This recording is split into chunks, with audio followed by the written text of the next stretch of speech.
120 дугаар тогтоол батлагдсанаас хойш 4 сарын хугацаанд зээлийн хүнд бид нар 1.8 их найд төгрөг төлөхөр болсон. За нөгөө оюут толгоон 120 дугаар тогтоол улсын хурлаас одоо түрүү жилийн 12 сарын 26-нд батлагдсанаас хойш яг 4 сарын хугацаа өнгөрсөн байна.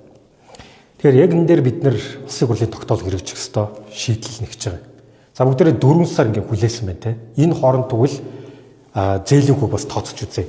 За ийм байна. 2025 оны 12 сарын 26-нд 120 дугаар тогтоол батлагджээ.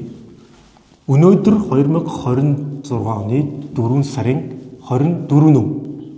За 24 те. За энэ хооронд 4 сарын хугацаа өнгөрсөн байна.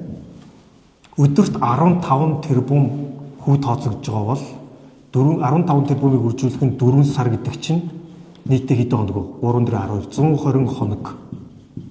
За энэ 122 хоногийн хооронд 1.8 их найд төгрөгийн зүгээр зээлийн хүү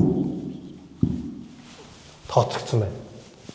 Биднийг ярьсаар байтал 1.8 их найд төгрөгийн зээлийн хүү Рио Тинтогоос оюу толгоор 6 тэрбум орчим долларын зээлтэй зүгээр зээлийн хүүд нь ингээ бид нар төлөхөөр ийм л түнтэй сууж байна.